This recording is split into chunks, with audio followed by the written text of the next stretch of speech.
because we can't admit that all those wonderful things that we got from Egypt came from Black people. If you admit that, then you cannot continue to support the myth of white superiority. So we simply move Egypt into the Middle East so that we don't have to admit that we got all those wonderful things from Black people. When I pull out this, I see I've been with this too long. I don't know how Black mothers stand it. My heroes are Black women because they keep on keeping on.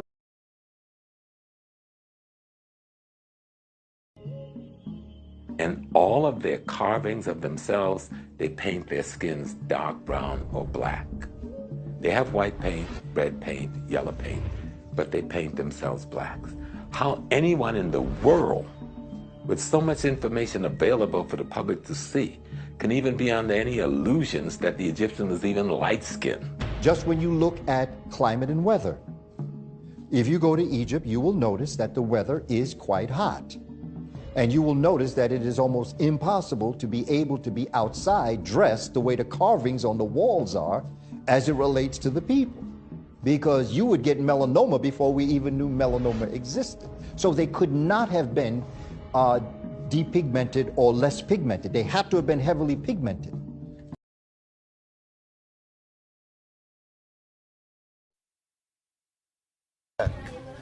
Egyptians are black.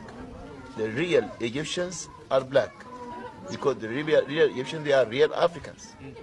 So those people in Lower Egypt, you see in Cairo, Alexandria, and the Falahins area, they were mixed between the Turkish, Mamluks, French, English, Romans. So those people who come to attack Egypt in that time, they couldn't come to Upper Egypt, to the south, which we still have the same color, our dark color or black color. So they couldn't mix with us. Next question. Okay, what question? To understand a history that is not a history based in slavery, but a history based in royalty. Human civilization started in Africa. Some of the first architectural systems, some of the first engineering systems, some of the first governmental systems. After visiting Egypt, white scholar Count Constantine Duvalny wrote, "Just think, the race of black men today, our slave and object of our scorn, is the very race to which we owe our arts, sciences, and even the use of speech." In order to justify the economic drive of the slave trade, there had to be the denigration of black people. And so people began to see these sculptures of people with clear Afroid features. It was just incontrovertible. The facts, the reality that black people had designed this civilization. We should use the term Kemet rather than the term Egypt, because that is the name that the Kemetic people used to refer to themselves. The name Egypt was used by Greek people and is therefore a foreign name, not a native African or a native Egyptian name. Listervelt Middleton, one of the leading educational television producers on African history. Why is ancient Kemet so important to the world and to black people, African people in particular?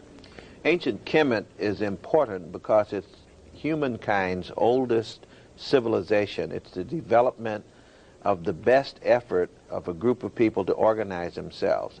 And for Africa, that's especially important since African people have been so defamed, even to the extent that some have said that African people had no civilization. In fact, African people developed the first civilization, which was Kemet. Now, we know the ancient Egyptians were black people. In fact, the name of the country is Kemet, which means the black city or the black community. And in ancient Egypt, it would appear, based on the studies of art historians, that the color black represented divinity. That, in fact, the color black represented the color of God. So let's look at a few of these. This, for example, is the great monarch Nepepidrab-Mentuhotep II of Dynasty 11. This takes us to about 1995 BC, or before the Christian era, almost 4,000 years ago. This is the great Ahmose Nefertari, wife and queen of Ahmose I. She is the co-founder of the 18th dynasty, which has been called the greatest royal family to ever mount a throne. This one is in that same museum in Berlin, the Egyptian Museum in Berlin. This is Queen Tai, or Ta. She is the mother of Akhenaten and King Tut in her beautiful natural blackness. This is an image of her most famous son. This is Tutankhamun, or King Tut, and this is a black statue made of ebony, conveniently left out. You have to go to Egypt pretty much to see them. Let's address the elephant in the room, family. Why all of these ancient statues of early civilizations all have the noses chipped off? Everything else seems fine and immaculate, pristine condition, except the nose. Why would the noses be chipped off of the faces of these clearly...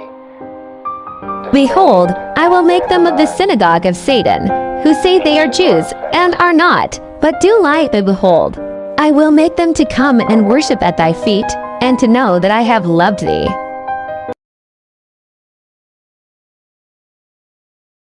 If you read what the Greeks said, not what we think, but if you read what the Greeks said, they said they got everything from Egypt.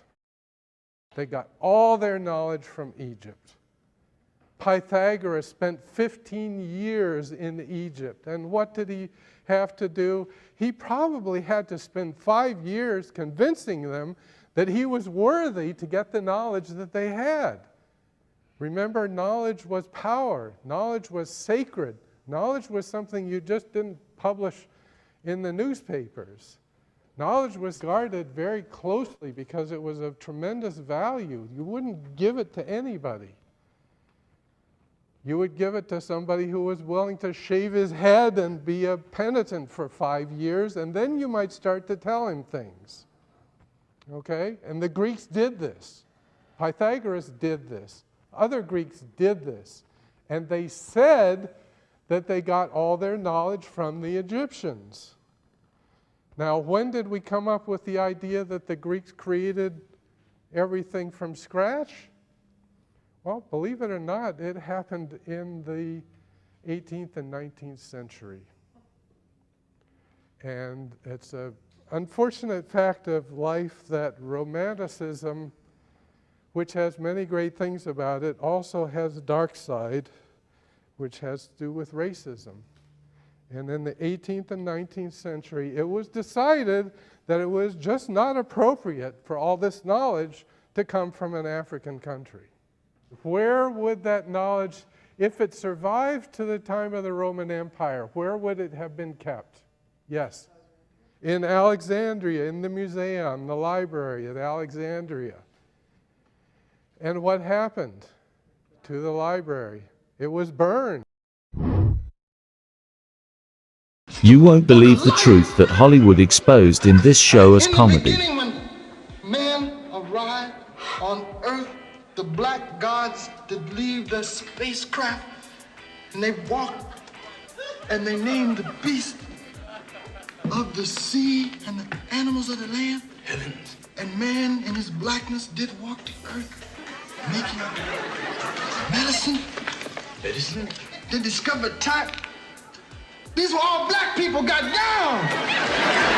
Wait a minute. There ain't nothing in here about whitey. This is ours, Jack.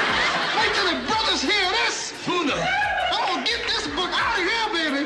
This tells me real tea. Check this out. Self-control yourself, don't you see? What you mean, Jack? Look at this here. Black people started the music and the brain surgery back in the year 3 BC. Yes, of course, Bruno. Man, they was getting down. This is it, brother. Yes, everybody gonna know about this. Listen, we can change the history. Civilization will be changed. Yeah, this is gonna be it. Get the bulldozers. There's nothing here. But. Shut up. Good heavens, time for tea, eh? What?